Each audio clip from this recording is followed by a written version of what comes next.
Vas-y, tu peux commencer. Ok, ben merci à toutes pour vos présentations, vos météos. Ben moi, j'ai aussi envie de vous partager un peu ma météo du jour. Alors, je suis d'abord super contente d'être là parce qu'à chaque fois, j'aime me connecter à l'énergie des femmes du Wowo. Et ça, c'est une partie de ma météo. Voilà, et c'est donc joie. Plaisir d'être là sur fond de fragilité parce que j'ai vécu une grosse secousse émotionnelle hier et voilà, je suis tout doucement en train de remonter la pente. Donc, c'est là en toile de fond, j'ai envie de dire, de mon énergie du jour. Voilà. Alors, qu'est-ce que j'ai peut-être envie de vous dire pour me présenter très brièvement, parce que ce n'est pas le but. Donc, je suis la cofondatrice et ce que j'appelle personne source, et vous allez en savoir un peu plus sur le concept de personne source tout à l'heure, donc d'un projet qui s'appelle OSE, qui s'est appelé confiance en soi.be jusqu'au début d'année, qui maintenant s'appelle OSE, et que j'ai co-créé avec Claude François, qui est une femme, et qui, elle, est la conceptrice d'un concept qui s'appelle la Funférence. Et donc, ce sont des conférences humoristiques. Et plusieurs Wowo ont déjà eu l'occasion d'aller voir Claude en Funférence parce que c'est toujours un moment de joie sur fond de profondeur. Voilà.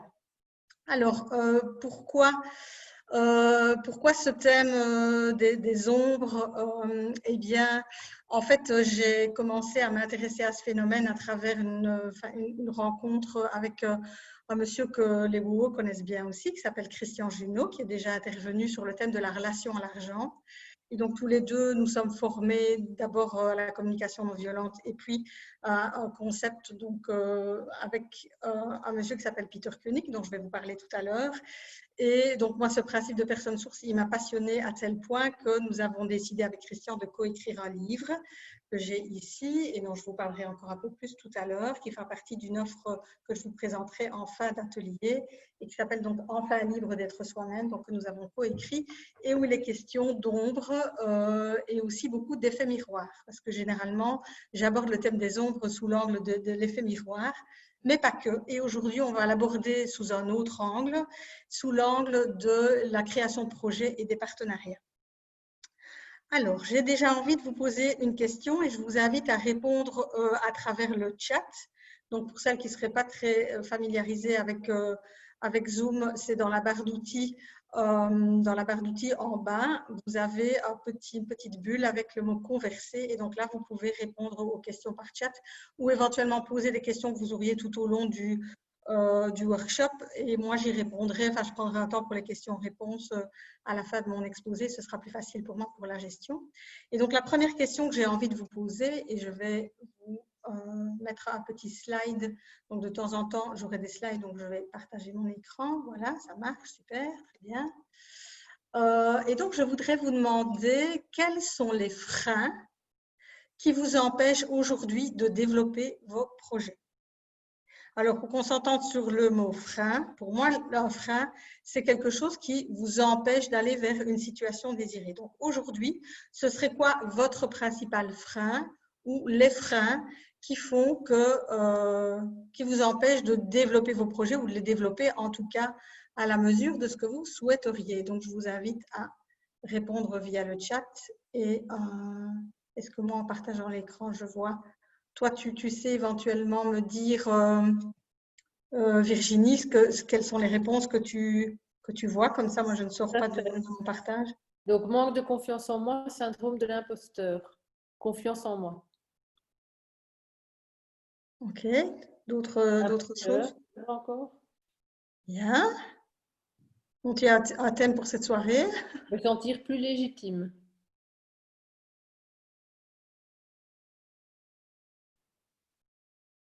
Ok, bon, ben, on a déjà… Alors, beaucoup de choses organisées pour allier vie privée et vie professionnelle. Ok. Du mal à valider ce que je sais faire et des croyances limitantes et un manque d'énergie. Ok, super. Eh bien, déjà, waouh!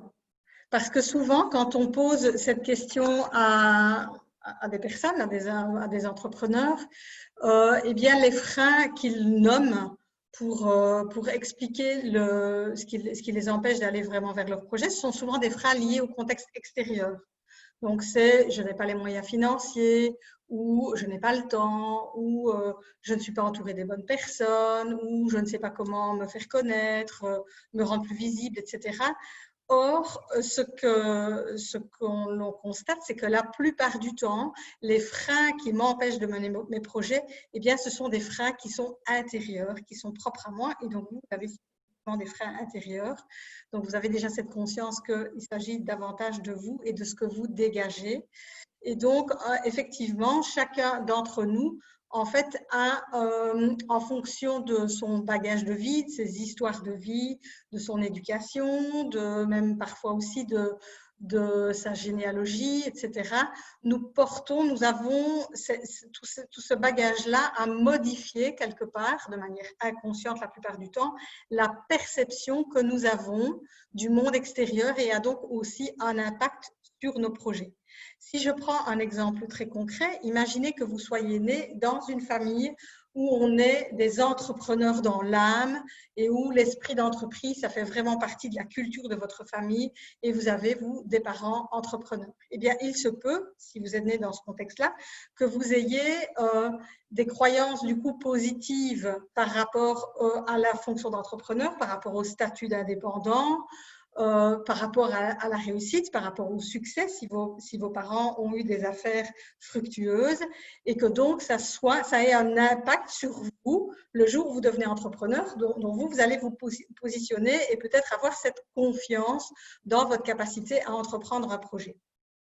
Alors, je ne suis pas en train de dire par là que si vous avez eu des parents entrepreneurs ou indépendants, vous avez plus de chances de succès que si vous n'avez pas eu des parents indépendants.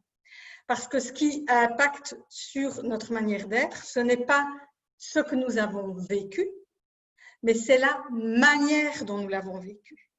Et donc, je peux être née, et je peux avoir même un frère et une sœur qui sont nés exactement dans la même famille, avec parents entrepreneurs à succès, etc.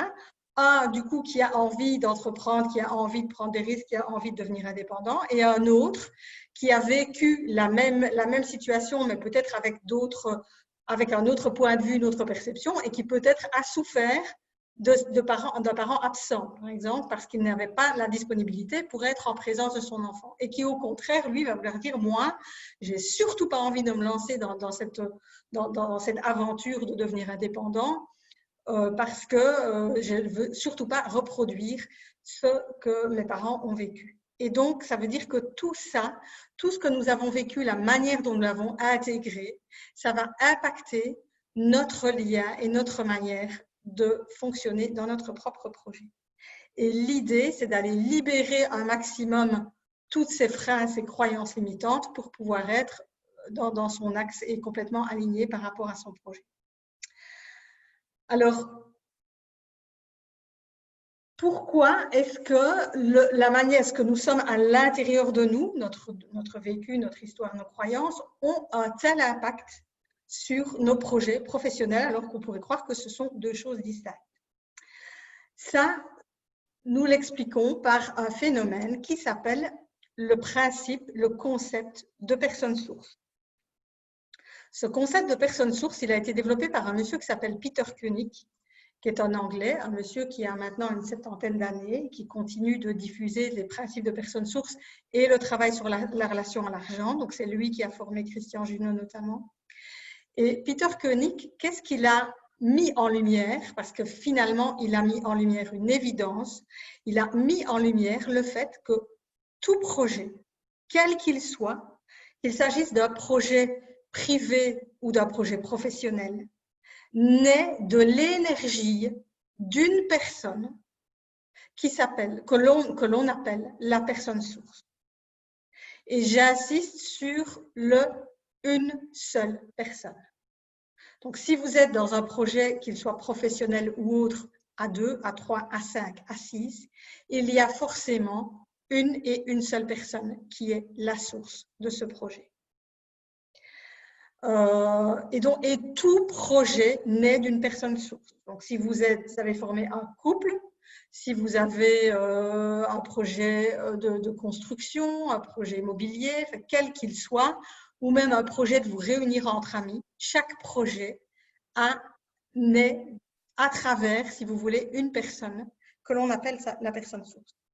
Et la métaphore que je trouve la plus proche de ce principe de personne source, c'est la métaphore de la mère qui met un enfant au monde. Pour moi, le lien au projet est proche du lien entre la mère et un enfant. Donc, c'est la personne qui met un projet au monde. Donc, pour être personne source, il y a d'abord à avoir une idée, mais le simple fait d'avoir une idée ne fait pas de vous une personne source, parce que pour que vous soyez personne source, il faut mettre l'énergie, donner la première impulsion pour que ce projet voie le jour. Et là, généralement, le premier pas que l'on fait pour faire naître un projet, c'est d'en parler autour de soi. Parce qu'en parler autour de soi, c'est déjà prendre un risque. Il y a en parler autour de soi comporte deux risques. Le premier risque, c'est de se faire piquer l'idée.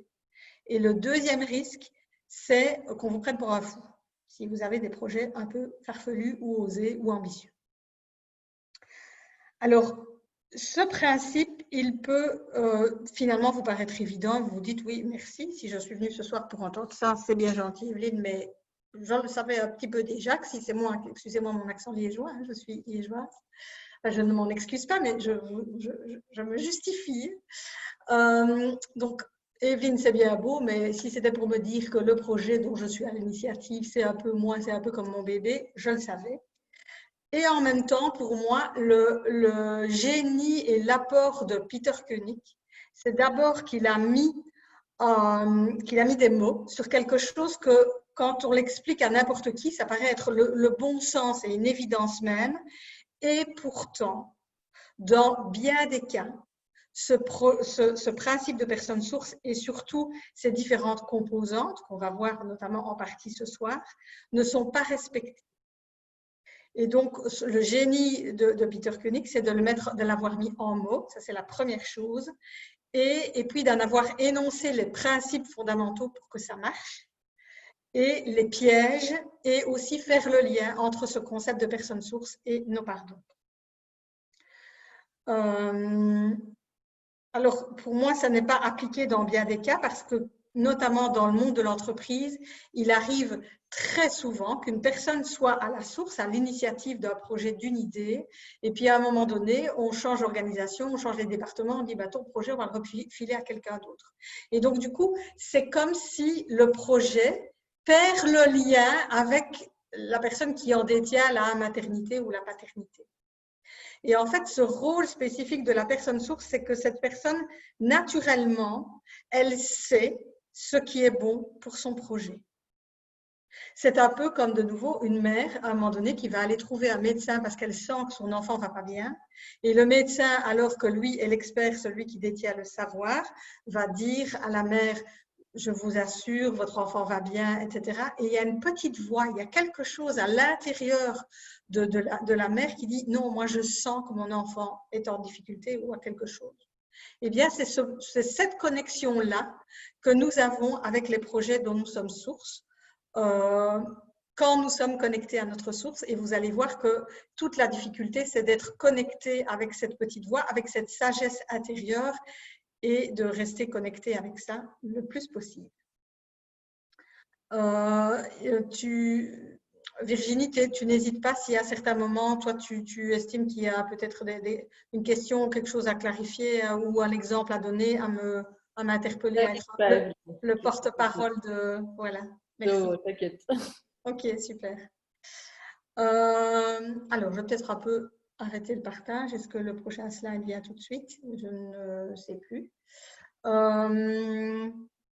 Alors, non, à mon avis, tu dois… Ah oui, par rapport à ton explication, tu veux dire? Oui, tout à fait, par rapport à mon explication. Alors, la personne source, elle a 3 rôles fondamentaux.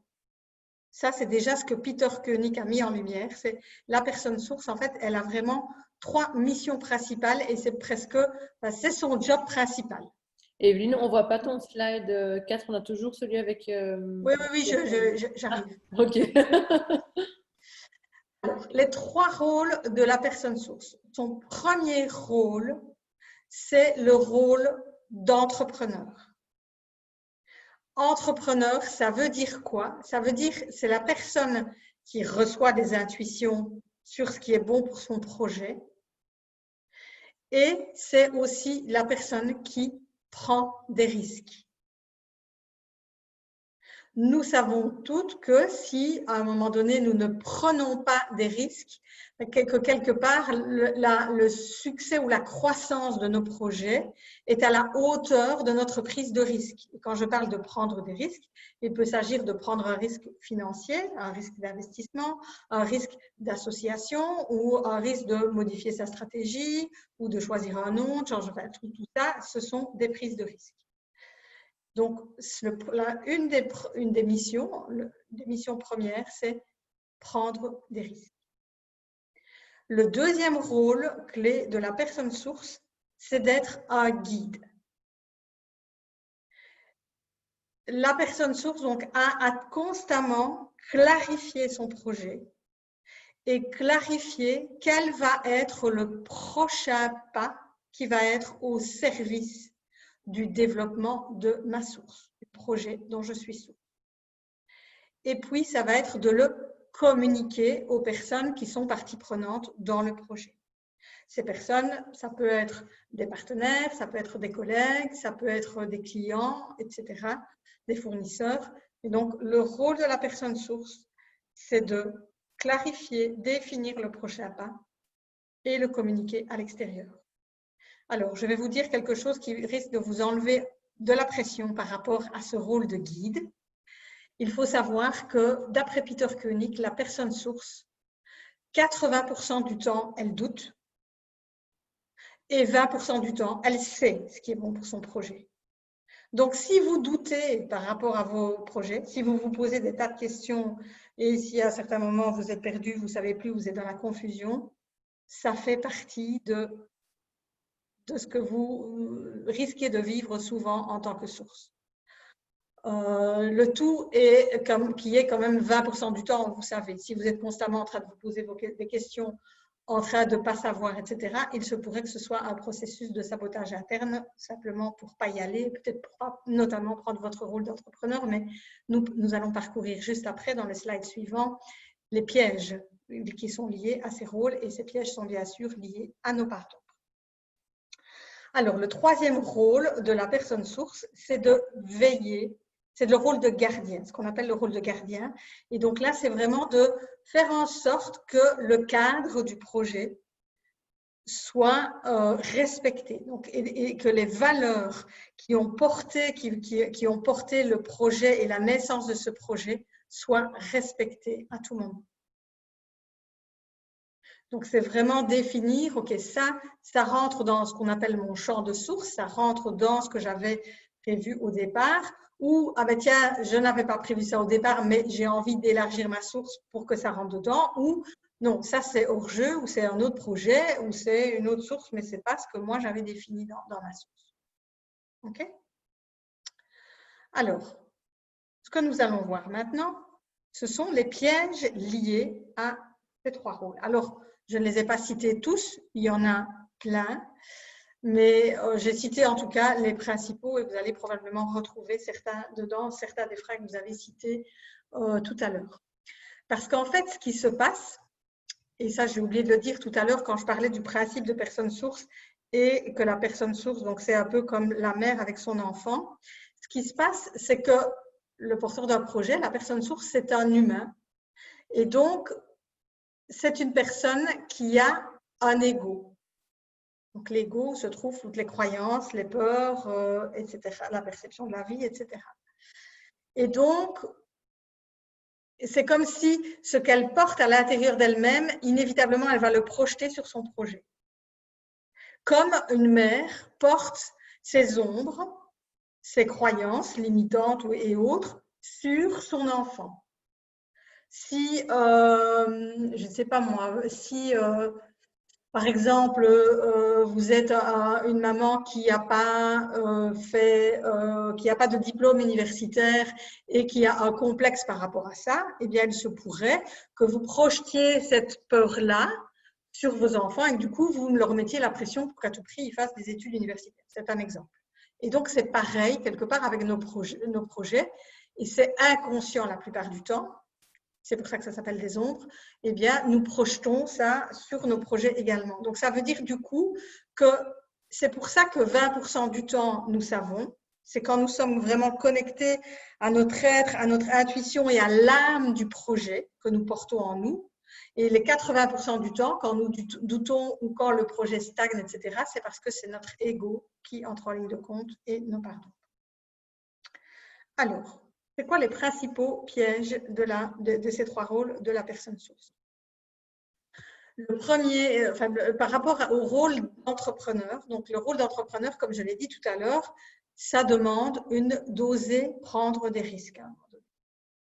Mais forcément, si vous souffrez de certains syndromes comme celui que vous avez cité tout à l'heure, comme celui de l'imposteur, je ne suis pas la bonne personne, je ne suis pas assez, je ne sais pas, etc. Vous n'allez peut-être pas oser entreprendre des choses, parce qu'à chaque fois, vous allez vous dire non, il me faut encore une formation, machin, il faudrait encore que je sois, que j'ai plus d'expérience, etc. Et donc, ça va être un frein à la prise de risque. Un autre frein possible par rapport au rôle d'entrepreneur, c'est notre rapport à l'argent. Puisqu'à un certain moment, ça nous demande, notre rôle d'entrepreneur aussi, de prendre des risques financiers. Et donc, si vous avez une croyance limitante par rapport au rapport à l'argent, une peur de manquer, une peur de ne pas avoir suffisamment de sécurité, une peur de vous faire rouler ou quoi que ce soit, eh bien forcément, ça va être un frein à votre capacité à investir financièrement dans votre projet. Une autre ombre qu'on rencontre régulièrement dans ce rôle d'entrepreneur, eh bien, c'est la peur de l'échec. Quand nous avons peur de l'échec, mais notamment une des stratégies, il y a deux stratégies que je rencontre principalement liées à la peur de l'échec. Ben, la première, c'est de ne pas entreprendre. Donc, comme ça, si je n'entreprends pas, je ne risque pas de vivre un échec. Ou la deuxième, c'est d'être ultra perfectionniste ou ultra contrôlant pour essayer de verrouiller partout pour surtout pas aller visiter l'échec. Par rapport au rôle de guide, donc le rôle de guide, comme je l'ai expliqué, ça demande de constamment clarifier le projet, savoir quel est le prochain pas. Et donc avoir cette clarté en soi et aller chercher en soi, notamment, pas que, mais en soi, les réponses sur « Ok, qu'est-ce que je sens qui serait au service du déploiement de ma source, de mon projet ?» Mais si nous avons à nouveau des croyances limitantes comme « les autres font mieux que moi » ou « les autres savent mieux que moi », vous allez peut-être avoir tendance dans ce cas-là à beaucoup écouter les autres et puis modifier votre direction en fonction de la personne qui vous a parlé, peut-être de son degré de pouvoir de conviction, de vous convaincre que sa solution est meilleure que la vôtre. Et donc, comme si vous allez confier ou perdre votre boussole intérieure et la confier à l'extérieur, ou des croyances comme « je ne suis pas à la hauteur »,« mes idées ne sont pas intéressantes »,« je ne suis pas compétent ». Donc, tout ce qui est en lien avec l'estime de soi va pouvoir impacter votre capacité à tenir ce rôle de guide. Alors, il y a aussi l'opposé. Il y a aussi l'effet inverse qui pourrait être mais moi, je sais tout mieux que tout le monde et donc je n'écoute absolument pas les autres, je n'écoute pas les signaux extérieurs, je n'en fais qu'à ma tête parce que c'est mon ego qui parle et ce n'est pas ma source. Et donc, à certains moments, je n'entends pas non plus les signaux d'alerte de l'extérieur. Troisième rôle de gardien.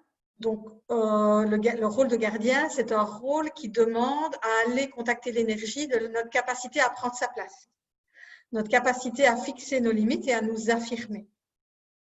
Si vous portez quelque chose comme la peur de déranger, peut-être vous n'allez pas nécessairement oser affirmer ou oser dire à l'autre « mais non, là, tu vas trop loin, là, ça ne me convient pas, la manière dont tu gères, ça ne respecte pas telle valeur chez moi, etc. » Ou la peur de vous imposer, parce que peut-être vous avez une croyance en lien avec l'autorité et le pouvoir et que vous n'aimez pas prendre pouvoir sur les autres, ça vous fait peur et donc vous avez peur d'écraser les autres. Or, la personne source, ce n'est pas une personne qui prend pouvoir, ce n'est pas le chef.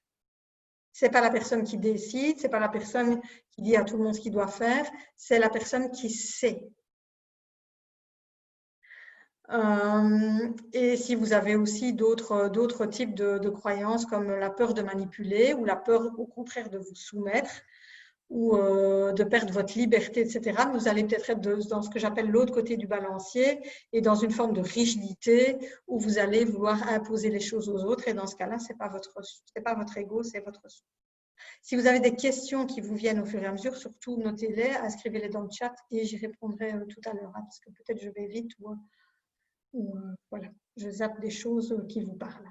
Et si ça vous parle, certaines choses que j'ai citées et que ça vous inspire, n'hésitez pas à les partager aussi. N'hésitez pas à noter dans le chat, je préviendrai Evelyne si je vois quelque chose d'écrit. Ça va? Super. Alors, je vais arrêter les slides pendant un petit temps pour vous parler un petit peu du principe d'ombre en lien avec ça. Donc, d'où nous viennent finalement toutes ces croyances, la peur, si je regarde la peur d'être un imposteur, la peur de ne pas être légitime, la peur d'avoir un déséquilibre privé. Alors, Evelyne, oui. ça parle beaucoup aux personnes parce que, outre le fait que tout le monde trouve que tu as un chouette accent liégeois, la peur de déranger est apparemment quelque chose qui vit parmi les personnes ici dans ce workshop. Ok, cool. Juste en termes de timing, tu as encore 5 minutes, ça va?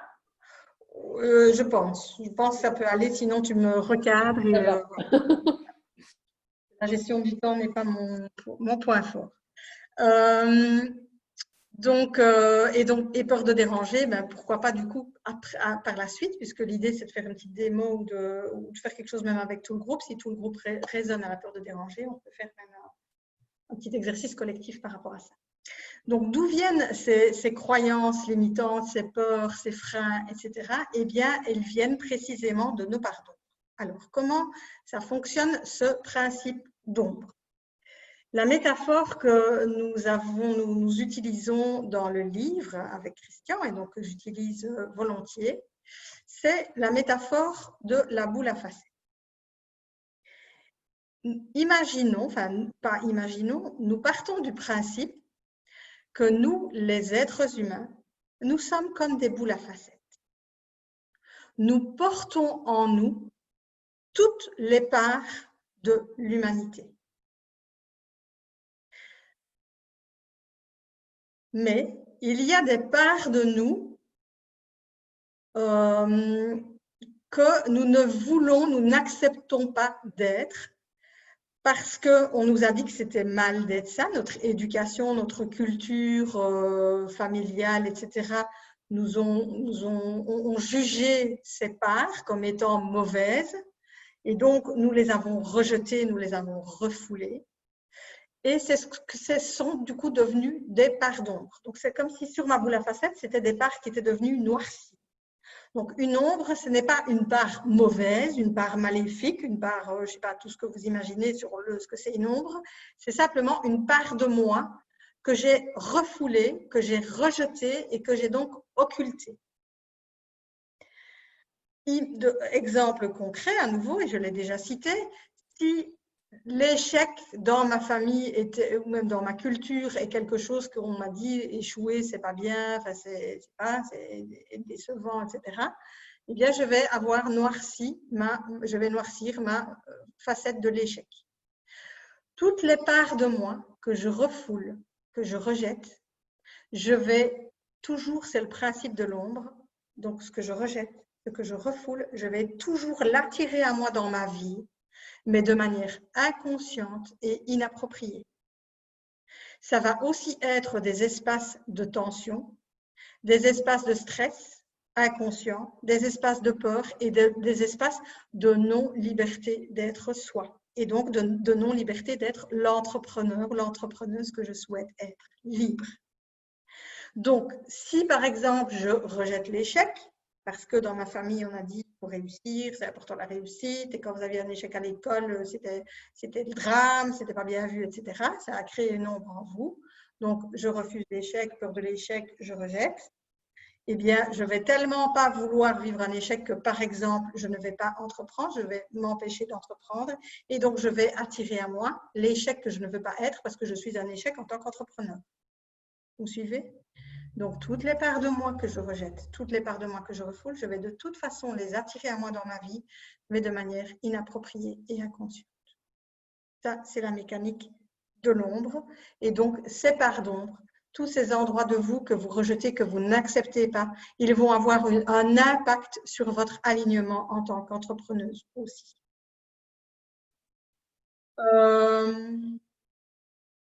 Petit résumé, très rapide, et puis après, Très question avec rapide parce qu'après, on peut Oui. faire l'exercice vu que ce sera le bon timing. C'est parfait. Super. Alors, petit résumé de ça. Voilà. En résumé, nous avons des freins qui nous empêchent d'atteindre une situation que nous souhaitons atteindre. Nos objectifs, que ce soit nos objectifs de vie privée ou vie professionnelle, ça fonctionne de la même manière. Nos freins, ils sont liés à nos croyances. Ils sont le reflet de comment nous avons, nous, perçu la vie en fonction de tout ce que nous avons vécu. Et ces croyances ont un impact direct sur notre capacité à déployer nos projets de manière durable. D'où l'utilité de prendre conscience de ces freins et de ces croyances et de les transcender pour plus de succès dans nos projets et aussi de manière générale dans nos vies pour plus de liberté d'être qui nous sommes. Voilà. Alors, est-ce que vous avez des... Peut-être d'abord, si ça va pour toi, Virginie, est-ce que peut-être d'abord vous avez des questions de clarification Tout à fait. sur le concept de personne source?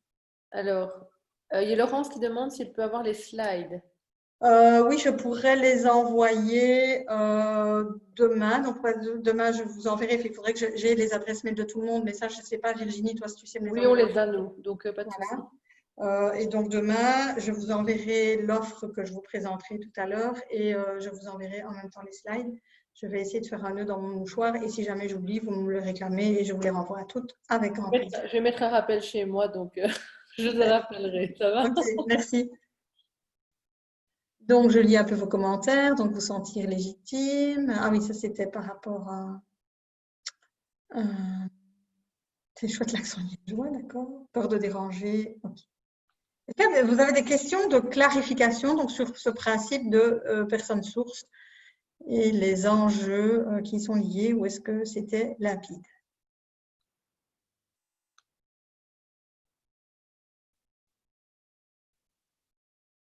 Limpide. Voilà. Écoute, si c'est limpide, passons à l'exercice. Hein. Alors, passons à l'exercice. Mais alors, donc, je vois qu'une personne avait mis peur de déranger, mais peu importe, on peut partir sur n'importe quoi. Est-ce que l'une d'entre vous aurait envie de faire un petit exercice d'exploration avec moi sur un de ces freins, une de ces limites, et voilà, pour aller... Alors, il y a quelqu'un qui met un pouce, mais je ne sais pas si c'est par rapport à participer. Laurence, tu serais d'accord de participer? Oui, c'était pour ça, au cas où. Ok, super. Donc, moi aussi, je veux bien. C'est moi qui avais mis, voilà, que j'ai souvent peur de déranger. D'accord. Alors, donc je vais d'abord fixer un tout petit peu le cadre, si tu veux bien. Oui. Donc, je vais te demander d'écrire ce qui se passe pour toi et te questionner par rapport à ça. Et donc, sur base de ça, donc j'utilise un processus qui est un processus avec des phrases à répéter. Et je voudrais préciser qu'à tout moment, dans OSE, donc dans mon activité, on utilise beaucoup une métaphore qui est la métaphore de la télécommande. Et donc, c'est toi qui as ta télécommande à tout moment. Donc, à tout moment, tu peux dire stop, tu peux dire j'arrête, tu peux dire ça va trop loin. Enfin, c'est toi qui sais ce qui est bon pour toi. Tu es la source de ta propre vie parce que nous sommes d'abord et avant tout source de notre vie avant d'être source de plein de projets dans nos vies. Et donc, voilà, c'est important que tu te respectes à tout moment, que tu dises, voilà, ce qui est bon pour toi. Ça va pour toi, Laurence? Tu aurais besoin d'autre chose pour te sentir en confort? Non, ça va, j'ai bien compris. Okay. Donc, est-ce que tu as envie de partir là-dessus, sur ce peur de déranger? Pourquoi pas, oui. Est-ce que je me trompe ou est-ce que c'est toi qui disais, mais peut-être je me trompe à tout à l'heure dans le tour de départ, que tu avais un peu de mal à communiquer sur tes activités? Non, ça, c'est pas moi. D'accord, ok. Donc, dis-en moi un petit peu plus, si tu veux bien, sur ta peur de déranger. C'est Attends, quand- ou peut-être je voudrais te poser la question autrement. Qu'est-ce que tu voudrais pour toi par rapport à cette peur de déranger?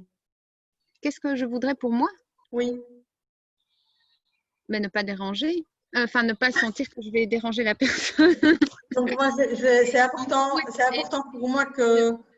Ne pas, ben oui, parce qu'évidemment, j'imagine bien que quand j'ai la peur de déranger, la personne en face ou que j'ai par téléphone, enfin, en fait, souvent si j'ai pas la personne en face de moi, donc souvent c'est si je dois téléphoner, voilà, donc je sais pas où est la personne ou être là, et à ce moment-là, je dis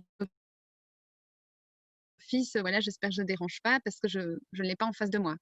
Moi, c'est Ok. plus par rapport au téléphone hein, où j'ai peur de déranger. C'est quand je vois pas la personne. Après, quand j'ai la personne devant moi et que voilà, donc du coup, je sers mieux si elle est ouverte ou pas. Et donc là, j'ai pas cette peur-là. Je sais pas si c'est important, mais Ok. Et donc, est-ce que tu pourrais me formuler ce que tu voudrais pour toi, mais en termes positifs? Parce que le cerveau n'entend pas la négative, donc j'entends que tu voudrais ne plus avoir peur de déranger, mais ce que je voudrais pour moi en positif, c'est pas facile comme question. est-ce que peut-être tu voudrais oser quoi? J'imagine que c'est quelque chose comme… Quand, par exemple, voilà, quand je vais appeler la personne, me dire que je vais être bien accueillie et que tout va bien se passer, ou voilà. Sauf que ça, c'est pas en ton pouvoir. C'est pas en mon pouvoir, si, sûrement, mais D'être bien accueilli, ça, c'est l'autre qui décide s'il a envie de bien t'accueillir ou pas. Qu'est-ce que toi, tu voudrais pour toi? qu'est-ce que je voudrais pour moi? Ou est-ce que tu voudrais, alors ça peut être dit comme ça, hein, c'est la même chose que ce que tu as dit, sauf que c'est formulé positivement, mais te libérer de cette peur de déranger? Bah, évidemment, ce sera plus facile d'avoir les contacts avec les autres si j'ai pas cette peur-là et je perdrai moins mon temps. J'irai Ok, plus vite. Je me poserai moins 10 000 questions de savoir c'est quand est le meilleur moment, est-ce que voilà. Et, ok. Et c'est quoi ta peur si tu déranges l'autre? bah, c'est d'être rejeté, je suppose, non? Ou de se Ah, dire, je bah sais pas. voilà, je dérange, donc je vais être rejetée et donc du coup, je vais me sentir mal, je sais pas. Et C'est c'est quoi? un échec. Si j'appelle et que je dérange, pour moi, j'embête la personne. Donc pour moi, c'est un échec. Je sais pas. Hein. Je dis ce qui me passe par la tête là maintenant. Très Hein. bien, très bien. Il n'y a pas de bonne ou mauvaise réponse. Et c'est quoi? Ou est-ce que tu aurais, si tu déranges quelqu'un, est-ce que tu aurais un jugement sur toi? Tu te juges comment quand tu déranges les autres? Bah, que j'ai fait une boulette, oui. J'ai fait quelque chose. Enfin, j'aurais pas dû. Voilà, c'est sous comme je dis, un échec ou ouais, c'est peut-être l'échec ou la peur de. Oui, la peur de déranger. Donc, pour moi, comment je me sens, bah, je me sens nulle parce que je l'ai dérangé, je sais pas. Après, je passe vite à autre chose, mais voilà, je me sens incompétente ou je sais pas, Ok. Tu as un côté perfectionniste? un petit peu. Les perfectionnistes sont toujours très prudents, hein, tu vois, un petit peu. J'essaye, j'essaye de moins l'être.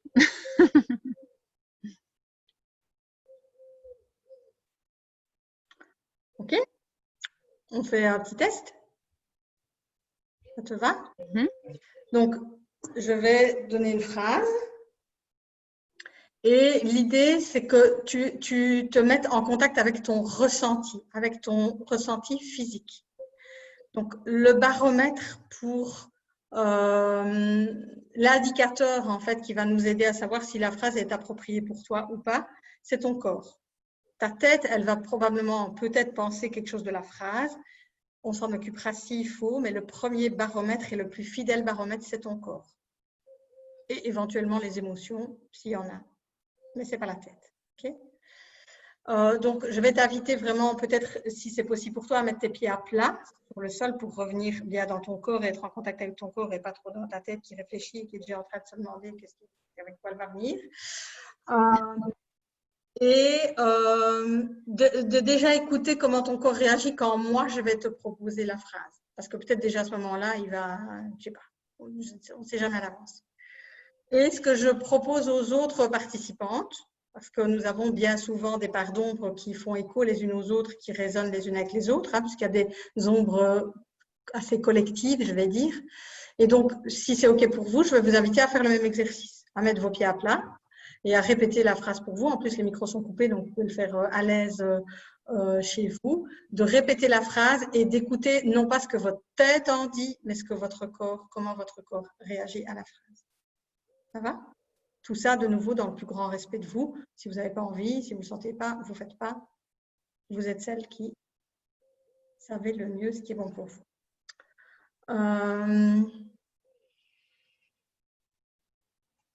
La phrase que je voudrais te proposer de répéter, Laurence, c'est « Je suis une erreur ». Je suis une erreur. Et j'aime ça. Et j'aime ça. Je dois le dire plusieurs fois.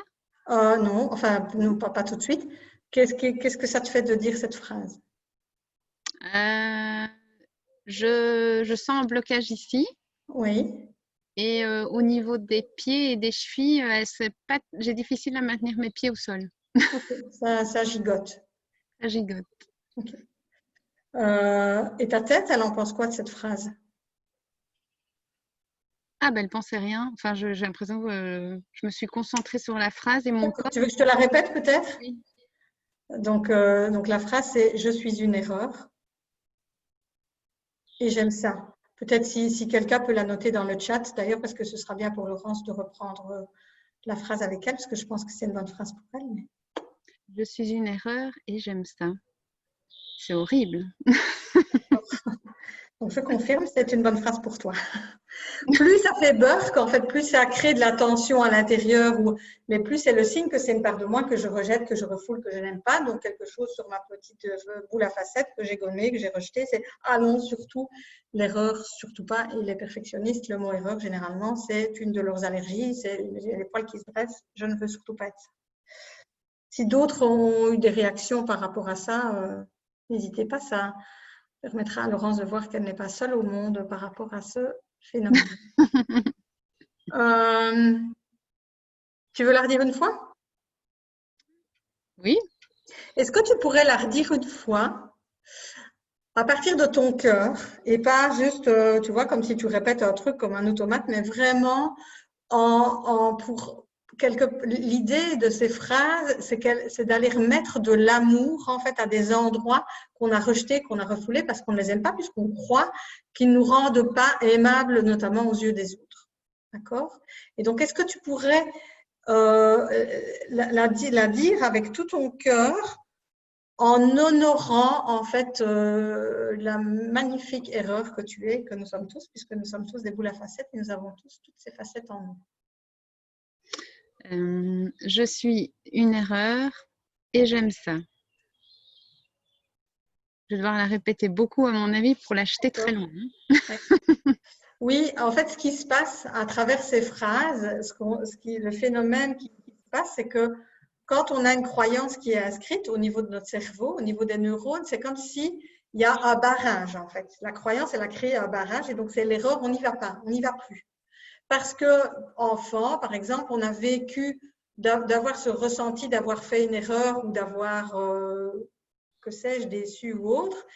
Et ça a fait très mal au petit enfant que nous étions et qui n'était pas en capacité de gérer cette charge émotionnelle et qui, du coup, a quelque part érigé un gardien qui s'est mis en protecteur et qui a dit non, mais ça, erreur, on n'y va plus. D'où le mécanisme et le masque que tu as créé pour ça, qui est le perfectionnisme. C'est une forme de protection. Le gardien, il a dit, moi, ma stratégie, je vais devenir perfectionniste comme ça, je suis sûre que ça m'arrivera. Et donc ici, avec la phrase, c'est comme si on est en train de recréer en fait une connexion neuronale. Mais comme c'est la première fois et que tu es en train de l'apprivoiser, l'erreur que tu es, eh bien, c'est comme si c'est un petit chemin de campagne, en fait, et où, tu vois, c'était les hautes herbes dans une prairie, et on vient tracer le premier sillon, et pour que ça devienne une autoroute, ça demande à être apprivoisé, donc à répéter la phrase régulièrement, et la répéter même parfois en situation où tu sens que cette tension arrive, cette peur d'être une erreur est là. Ça te parle? Oui, oui, oui. Enfin, après, c'est plus, il y a toute la complexité derrière, mais en tout cas, on a bien visé mon souci, mon frein. Alors, les phrases, elles vont toujours par deux. Alors, pourquoi est-ce qu'elles vont par deux?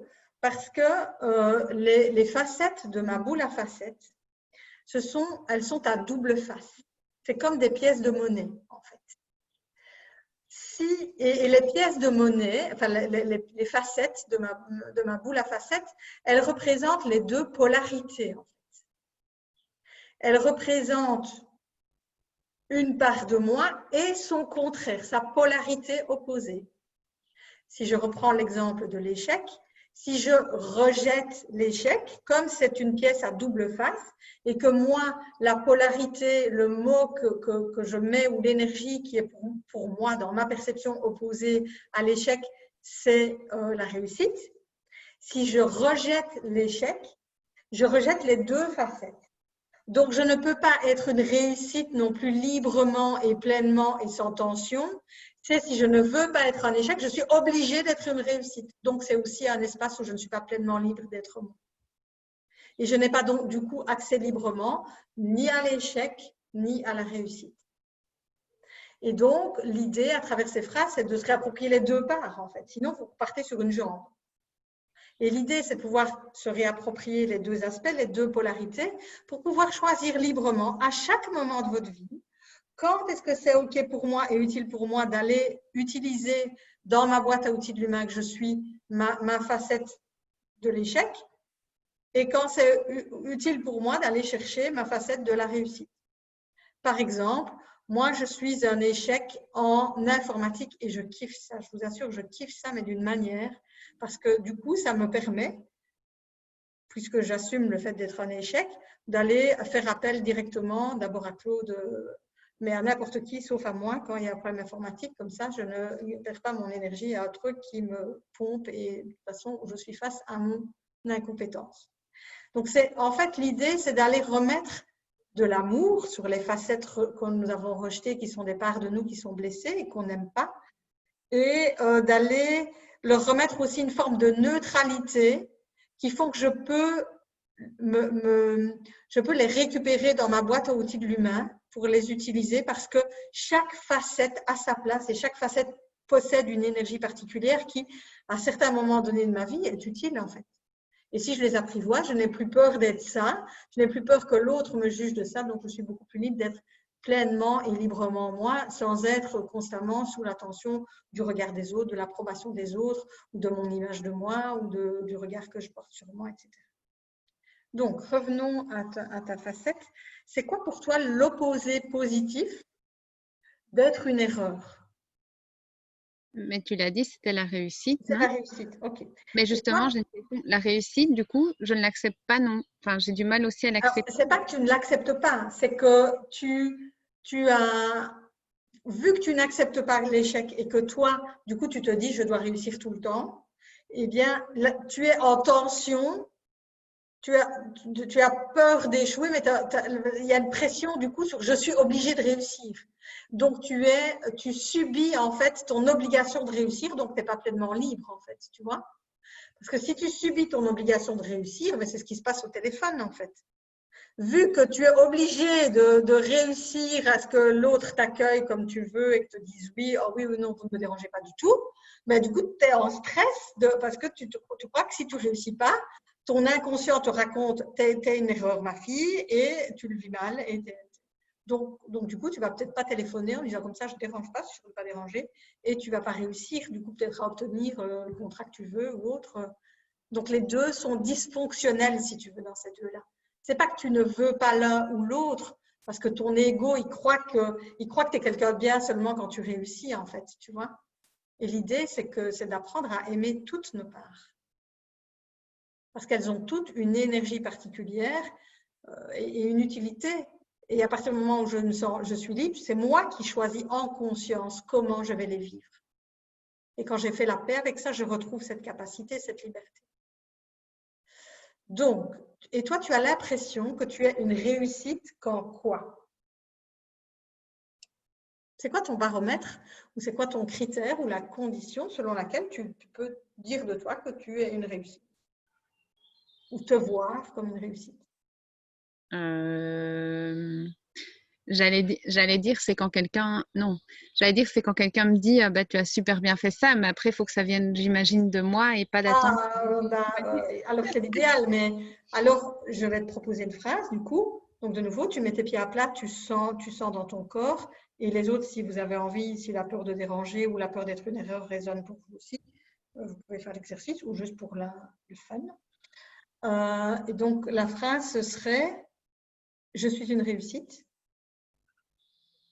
Je suis une réussite Avec et sans l'approbation des autres. Avec et sans l'approbation des autres. Oui, ça fait quoi cette phrase dans ton corps? Ah, je me dis que c'est pas possible. Oui, tout de suite comme l'ego, il dit non, regarde bien, on ne passe pas la barrière. Ok. Ouais.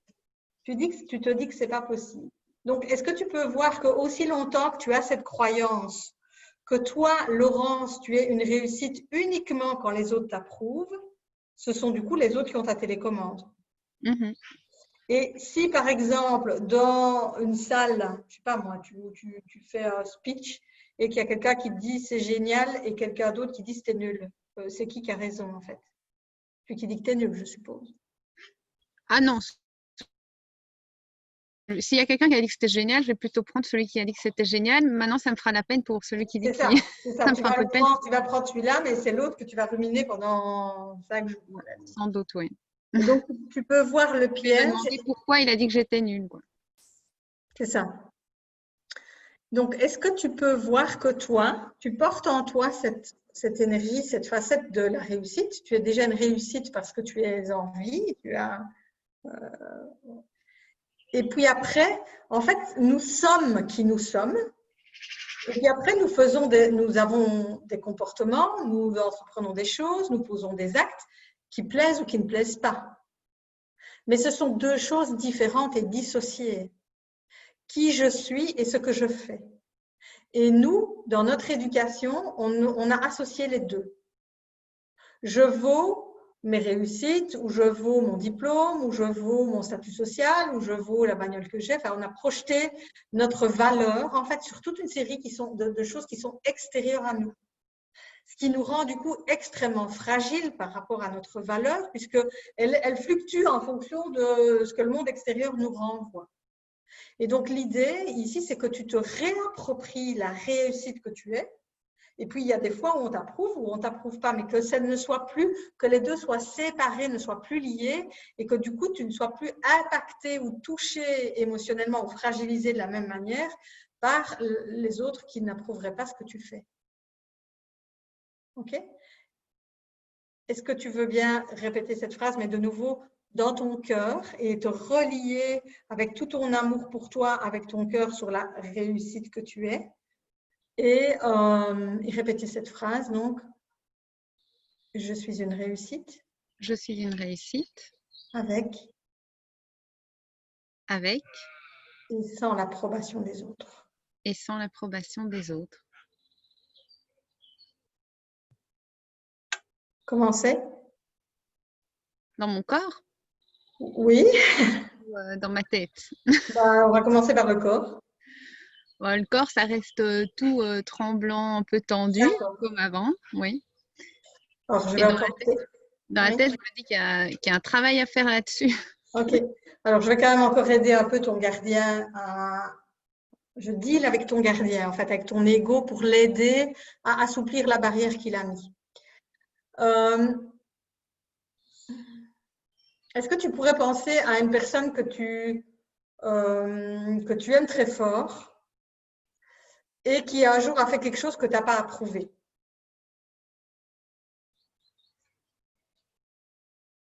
Ouf. Ou qui t'a pas plu, ou qui t'a déçu, ou qui t'a, je sais pas quoi.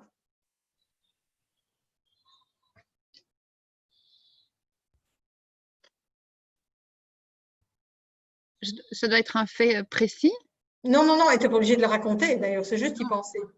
Donc voilà, quelqu'un que j'aime très fort et qui fait parfois des choses voilà, que Voilà, que tu oui, n'approuves pas. ok. Donc, tu penses à cette personne et tu vois la valeur de cette personne. D'accord?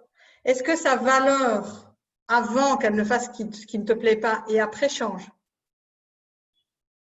Est-ce qu'elle est moins aimable à tes yeux? Ah non, tu peux répéter? Donc, si tu as une personne que tu aimes très fort, donc tu la vois, elle a une certaine valeur pour toi, à tes yeux, avant de faire quelque chose que tu n'approuves pas, et après, est-ce que la valeur qu'elle a à tes yeux ou l'amour que tu lui portes, est-ce qu'il est différent? Oui. Ah, ça ne va pas aider. Okay.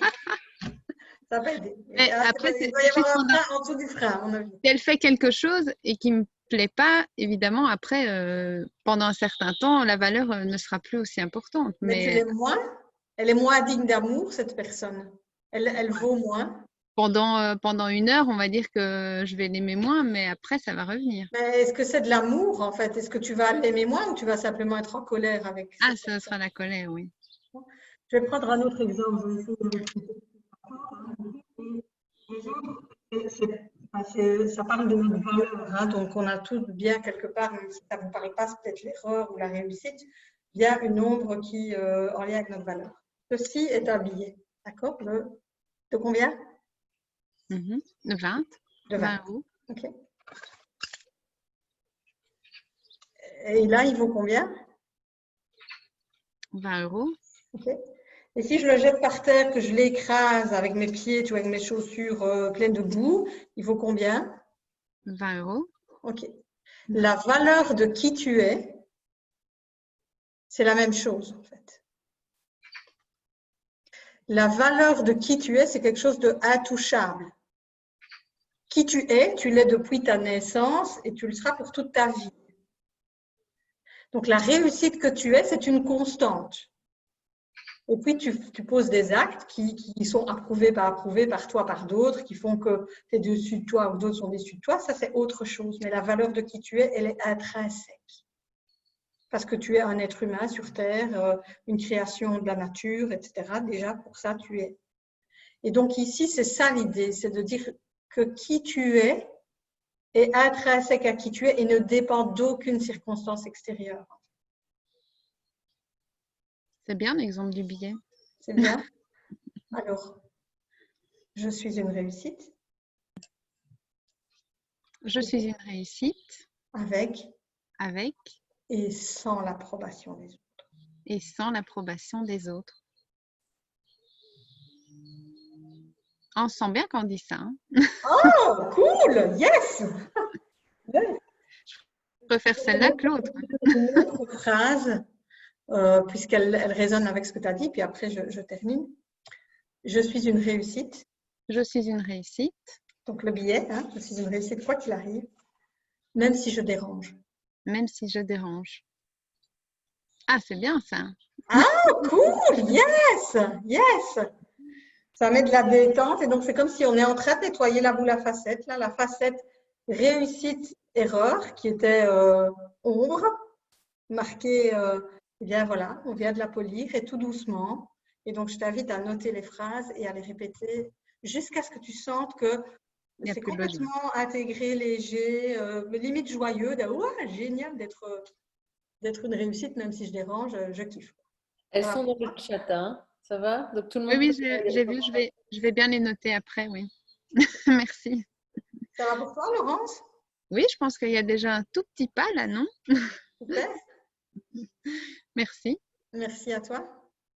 Alors, je ne sais pas au niveau du timing. Alors, c'est parfait au niveau du timing, Evelyne. Tu es mais nickel. Sans que j'ai dû te recadrer, je suis super contente et très fière de toi. Merci. Donc maintenant, oui, je vois. Oh là là, tu es encore plus belle. Et donc maintenant, en fait, moi, je voulais vous partager, et c'est un message de Florence et moi, on a testé le coaching d'Evelyne, on a adoré toutes les deux, ma cousine Hermine aussi, donc j'ai beaucoup d'échos très positifs là-dessus. Et Evelyne a une surprise pour vous, qui est une offre qu'elle va vous présenter maintenant, auquel vous avez droit parce que vous faites partie de ce workshop maintenant, ici, aujourd'hui. Donc, je te laisse expliquer, Evelyne. Oui. Alors, donc cette offre donc, que vais vous montrer dans quelques instants, le temps de l'afficher à l'écran. C'est un parcours, donc un parcours d'accompagnement sur vos ombres, donc selon le même principe que je viens de faire ici rapidement en démo avec Laurence. Et donc, qu'est-ce qu'il inclut ce pack? Donc, il inclut donc le livre Enfin libre d'être soi-même que je vous ai montré tout à l'heure, coécrit avec Christian Junot. Il inclut une formation en vidéo sur les principes clés du concept de personne source. Qu'est-ce qu'il faut faire? Quelles sont les conditions pour que ça marche?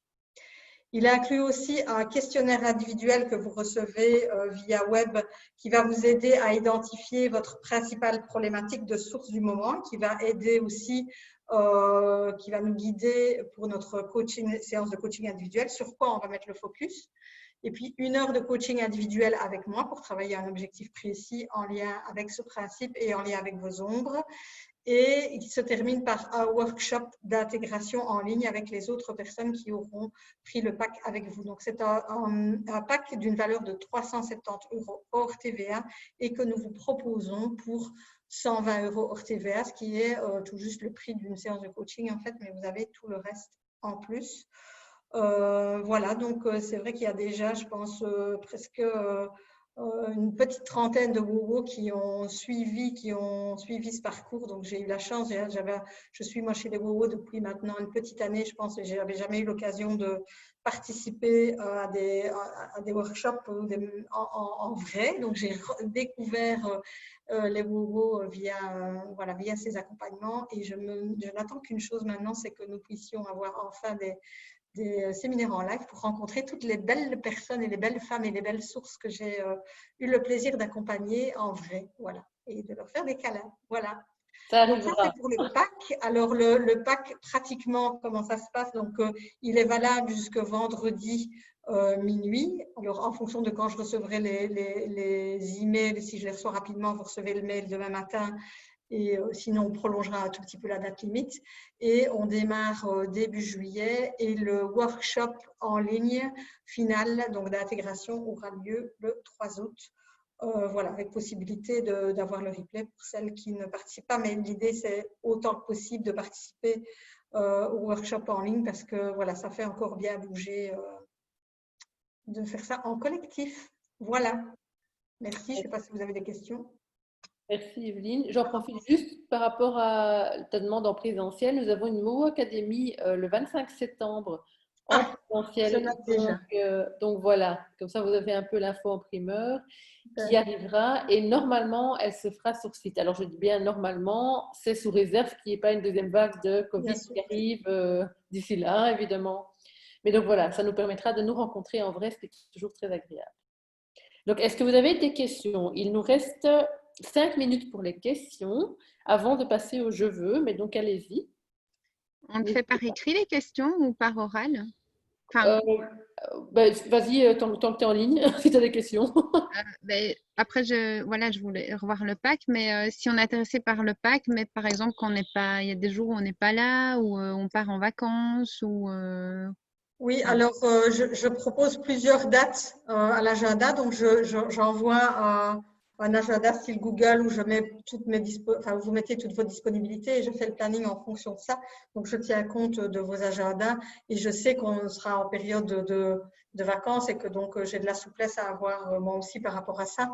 Voilà, l'idée, c'est qu'autant que possible, vous ayez votre coaching avant le 3 août qui est la session collective et en même temps, voilà, si je vois qu'il faut changer la date collective, je suis souple et flexible par rapport à ça. Voilà.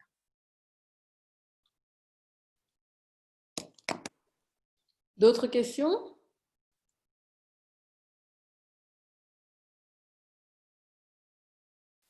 Ou feedback, si vous avez envie, par rapport à ce que vous avez vu, vous avez entendu sur le concept de personne source. Si ça vous parle, ça fait écho, ça vous éclaire sur certaines choses que vous vivez ou sur le principe des ondes, si l'erreur et la réussite vous ont parlé ou pas. Moi, j'ai une petite question. Oui.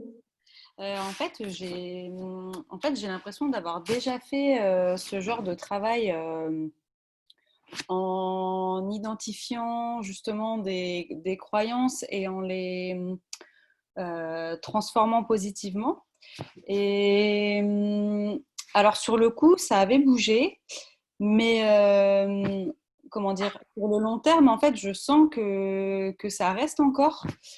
Et du coup, je me demande si, je sais pas, est-ce que, enfin, voilà, je me demande si il y a besoin de répéter ou de, je sais pas, genre, voilà, c'est ce que je me pose comme question en fait. Ou alors, est-ce qu'il faut peut-être, ouais, je sais pas, continuer un travail en individuel et pour vraiment l'ancrer plus ou voilà.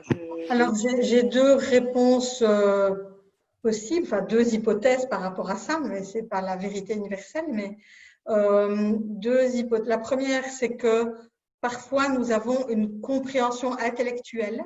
Et donc, nous savons que notre peur, c'est peur de déranger, peur d'être un imposteur, peur de… Et donc, oui, j'accepte, ben oui, tout le monde, ou que j'ai peur de faire des erreurs, mais j'accepte mon droit à l'erreur. Et donc, dans la tête, c'est intégré, mais dans le cœur et dans les tripes, ça ne l'est pas. Et c'est là que l'ombre se marque. C'est pas mon intellect ou mon ego qui essaye de me faire croire, puisque le gardien, il est très vigilant, donc il ne laisse pas passer n'importe quoi. Et donc, il essaie de faire croire que oui, oui, ça s'est intégré. C'est intégré et donc plus besoin, c'est plus un sujet. Je suis très inspirée par un monsieur qui s'appelle Frank Lobvet, qui parle beaucoup de ce principe d'ombre notamment. Et lui, il dit, si vous avez un client qui vient vous trouver, il dit oui, oui, moi je sais, j'ai une blessure d'abandon, mais ça j'ai déjà travaillé et c'est bon. Il dit aussi longtemps que ça reste un sujet pour la personne, ça veut dire que c'est pas réglé. Quand c'est réglé, ça sort même de votre champ de conscience, vous en parlez même plus. C'est plus un thème. Donc ça, c'est la première hypothèse. Deuxième hypothèse, c'est que pour moi, les parts d'ombre, je les visualise un peu comme des couches d'oignon, si tu veux, tu vois. Et donc, peut-être qu'il y a une couche d'oignon que tu as intégrée, que tu as pacifiée, et c'est OK.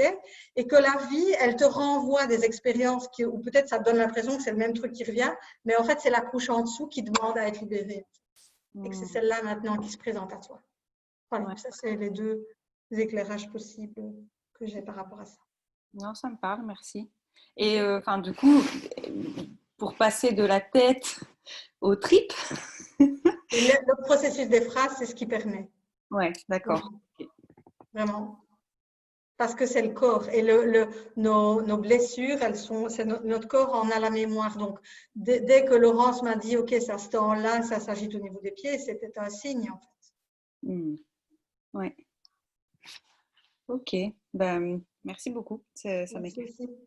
Alors, j'ai une question de Roselyne qui demande, je comprends la personne source, mais comment cela se passe dans un groupe? Comment est-ce que ça peut se faire en groupe? Oui, donc ça, je l'explique notamment plus longuement dans la vidéo de formation par rapport à ça. Parce que dans un groupe, il n'y a jamais, il y a une personne source qui est la personne qui est à l'origine, qui est à l'initiative du projet. Et si cette personne-là ne prend pas pleinement sa place de source et n'est pas reconnue par le groupe comme source, le projet va dysfonctionner et va être impacté par ça. Et moi, je l'ai vécu très concrètement. Donc, avec Claude, je vous ai dit, on est deux, on est un binôme dans notre activité OSE. Et quand je suis allée voir Peter Koenig pour me former à Principe Source avec lui, j'ai présenté mon activité, j'ai dit bonjour Evelyne, confiance en soi, on est deux, Claude et moi. Et donc il a dit oui, et qui est la personne source?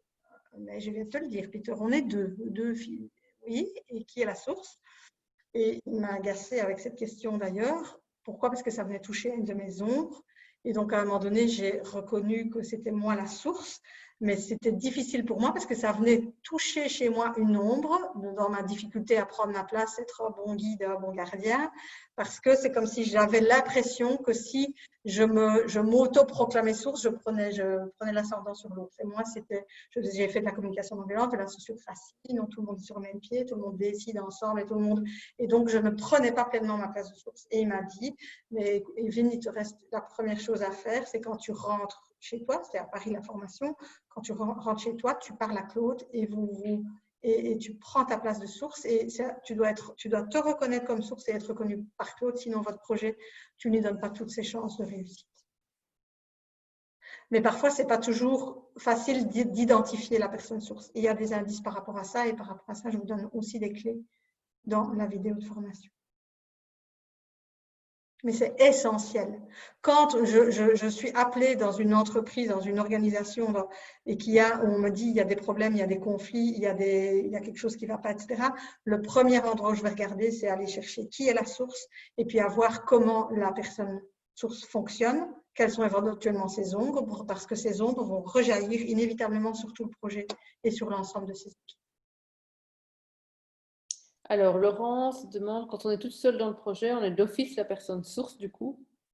Oui, on est d'office la personne source, en tout cas la source qu'on appelle la source globale, donc la source de l'ensemble du projet. Et en même temps, ça ne veut pas dire qu'on est source de tout.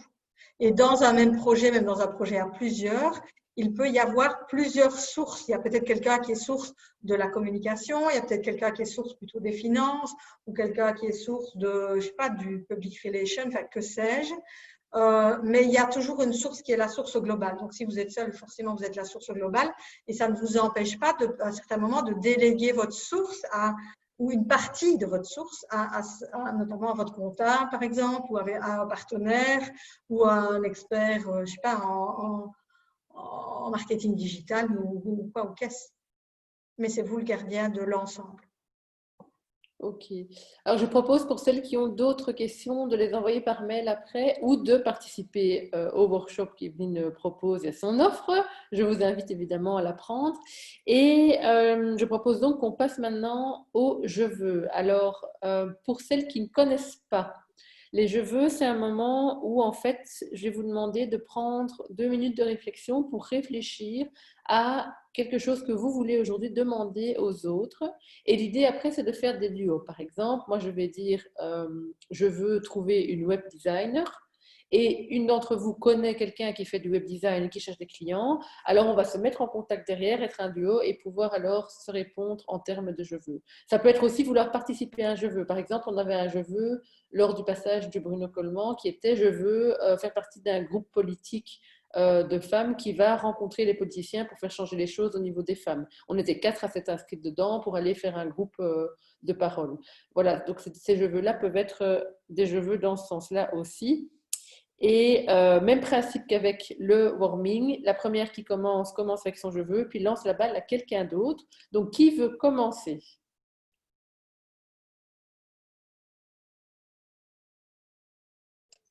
On peut réfléchir 1 minute pour le je Oui, veux. vous Enfin, pouvez moi, réfléchir 2 minutes.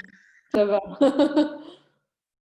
Je vous laisse jusqu'à Ouais. 30. Ou alors les autres commencent et on ne me prend pas tout de suite.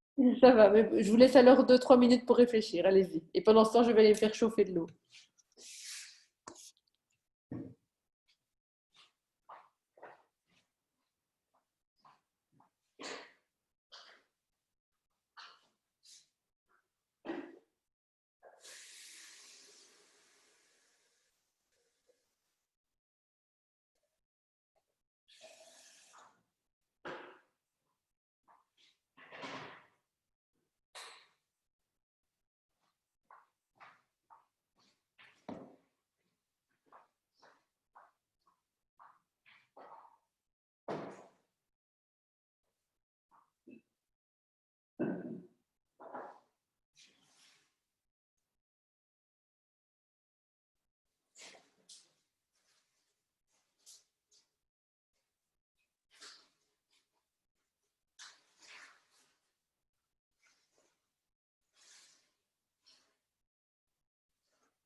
Virginie, il me semble que ces dames sont prêtes. Je les vois Oui, toutes parfait.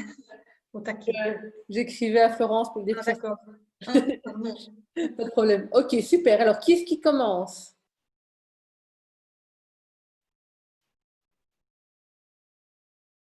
Moi, je veux bien me lancer. Ah oui. Ah, parfait, vas-y.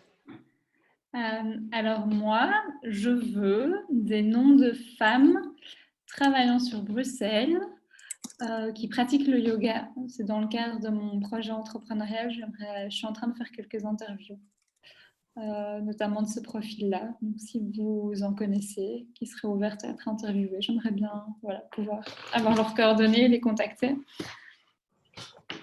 N'hésitez pas à écrire dans le chat si vous avez des informations pour Claire.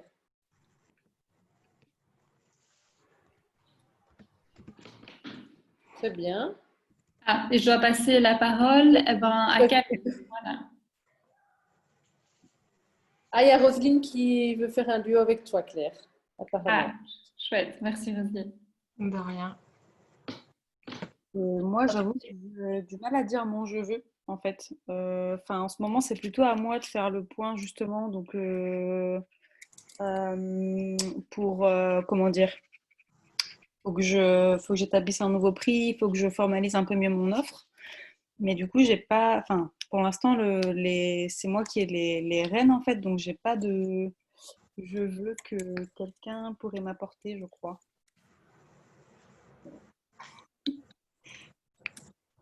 Camille, mais est-ce que tu as un je veux pour toi, qui pourrait être aussi je veux avoir des conseils sur une stratégie ou quelque chose dont tu aurais besoin. Tu serais étonné du nombre de ressources qu'on peut avoir. Nous, en fait, on va publier ces je veux après sur Wowo, sur notre site. Et donc, s'il y a des gens qui les voient, ils peuvent te contacter pour te donner des informations ou de l'aide. Ça peut être aussi quelque chose pour toi, oui. Ouais, alors ce serait une aide pour formaliser une offre, en fait. Ok, super. Ouais.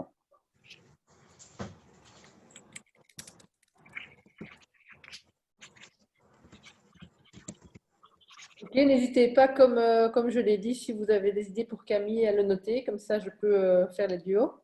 Camille, tu peux lancer la balle à une autre personne. Oui, pardon. Alors, je vais lancer la balle à Stéphanie. Donc moi j'ai suivi une formation hier, donc j'avais déjà fait un je veux. Et j'ai eu quelqu'un qui a répondu, donc ça je trouve ça super génial. Et c'est vrai qu'elle m'a demandé si j'avais un business plan, ce qui n'est pas vrai. Donc je me suis dit que j'allais en faire un. Et donc le je veux, c'était voir si quelqu'un pouvait m'envoyer. J'ai les idées en tête, mais j'ai pas de template et je ne sais pas comment le formaliser. Et donc mon je veux, c'est voir si je pourrais recevoir un template ou un exemple pour avoir un peu la structure et pouvoir mettre mes idées un peu au clair pour pouvoir aller sur l'autre je veux d'hier qui lui va encore plus loin. Donc voilà, désolée, c'est un peu long. Non, pas de souci. Si quelqu'un a une idée pour aider Stéphanie, n'hésitez pas à le noter dans le chat. Hein.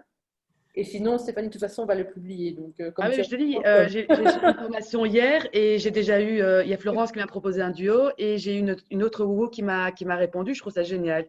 Donc voilà, j'adore le principe. C'est l'objectif. Et voilà, et je passe la balle à Laurence. Laurent. Moi, je veux mieux assumer mes prix. Voilà, quand quelqu'un me demande mes prix, je voudrais les assumer. Et du coup, tu aurais besoin de quoi? Ton je veux, c'est quelqu'un qui peut te conseiller là-dessus? Oui, me conseiller. C'est vrai que du coup, j'hésite toujours au niveau des prix parce que j'arrive pas à assumer mon prix que je voudrais en fait. C'est ça. Conseil financier, quoi. Ok. Super. Alors, Evelyne nous dit qu'on travaille aussi les ombres en lien avec l'argent sur le coaching, dans le coaching sur les ombres. Donc, j'ai plein de zones d'ombre. Combien de zones d'ombre? On peut en avoir très beaucoup. C'est quoi la moyenne des zones? Pardon? 42 000 en moyenne. Hein. Combien? 42 000 par être humain en moyenne. C'est une boutade, hein, mais...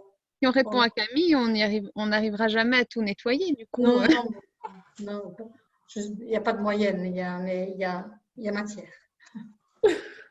Ok, merci Laurence. À qui est-ce que tu passes la balle? Je passe la balle. Qui n'a pas parlé à Roseline. Alors, c'est un petit peu large. Ça veut dire que j'aimerais arriver finalement à être ma personne source et de l'assumer. Parce que dès que j'ai toujours une idée de projet qui me vient, qui est claire dans ma tête, mais en fait, très vite, je vais aller essayer de trouver quelqu'un d'autre. Et je vais jamais. Et du coup, après, ça se perd parce que ça correspond pas ou ça prend pas. Du coup, je perds l'essence de ce que je veux faire et je recommence et c'est à l'infini. Super. Voilà. Alors moi, je t'encourage très fortement à prendre donc, l'offre d'Evelyne pour travailler là-dessus. Ça peut vraiment t'aider. D'accord. Ouais, parce que c'est récurrent. Voilà, et dès que j'ai une idée, hop, je vais chercher quelqu'un. Comme si l'autre va mieux savoir que moi. Tout à fait. Bah, Evelyne, je crois que je ne me trompe pas quand je dis que tu peux vachement aider sur ce sujet. Hein. Bien sûr, tout à fait. Tout ce qui est scénario, tout ce qui est des choses que vous répétez, soit que vous attirez des personnes dans votre vie, soit que vous vivez, c'est le signe qui a une ombre. Ok. Merci. Alors, Rosine, à qui est-ce que tu lances la balle? Dis à ma place parce que j'ai pas la. Je sais pas. Camille, elle n'est pas encore passée, je pense. Merci.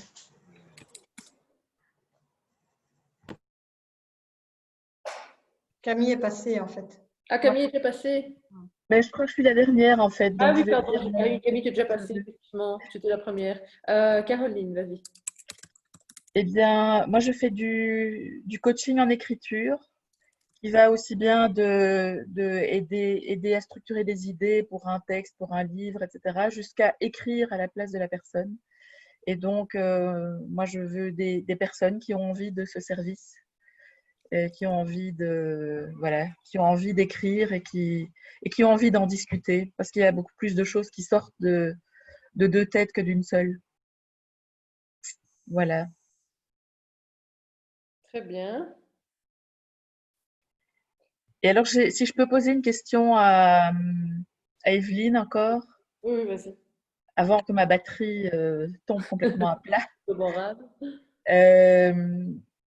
Moi, j'ai un problème avec l'énergie, un peu.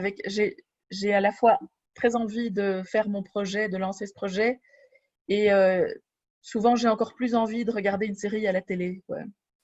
Et donc, je cherche mes solutions, je travaille là-dessus, mais je voulais savoir aussi si ton programme peut aider dans ce domaine-là. Oui, bien sûr, parce que nous sommes très, très créatives, en fait, pour trouver toute une série de stratégies d'évitement, comme ça, d'auto-sabotage, le mécanisme d'auto-sabotage pour pas aller vers ce qui nous fait peur. Et donc, oui, je suis fatiguée, mais je sais pas comment faire, mais j'ai pas les finances. Tout ça, c'est des freins qui indiquent qu'il y a quelque chose à aller lever. Donc, oui, c'est typiquement le genre de problématique que je traite. Oui. Merci. Super. Et je vois Claire, elle est passée? Oui, hein, tout le monde est passé? Oui, moi, je veux bien faire. Oui, Evelyne, toi et moi, ne t'inquiète pas, c'est juste que je regarde la liste parce que comme j'ai le chat et la liste en même temps, je sais pas toujours qui est passé. Oui, donc. Oui, tout le monde a fait. Oui, ok. Vas-y, Evelyne. Eh bien, moi, je veux transmettre le principe, faire connaître le principe de personne source, que je trouve absolument génial et puissant et très novateur par rapport à la manière dont on gère les projets. Et donc, si vous connaissez des organismes d'entrepreneurs ou qui accompagnent des porteurs de projets ou une entreprise, une association qui pourrait être intéressée par ce concept et à ce que je viens de me présenter, je serais ravie, voilà, parce que j'ai vraiment envie ou quelqu'un qui propose des conférences dans quelques milieux que ce soit, avec un bon réseau, eh bien, je suis preneuse, voilà. Super, Evelyne. Génial. Donc, je l'ai noté aussi. Et alors, moi, j'ai également un je veux pour vous qui est j'aimerais que. Non, c'est pas j'aimerais, je veux que vous inscriviez toutes mercredi prochain pour notre event en ligne qui s'occupe de tout ce qui est étape pour tout ce qui est vente, je pense, si je me souviens bien. Donc, on a un event chaque mercredi et l'event prochain est hyper intéressant en termes de contenu. Donc, je veux que vous vous y inscriviez et que vous le suiviez. Ça peut vous aider dans votre entrepreneuriat et certainement pour les bobos qui sont ici. Donc, je vais le noter.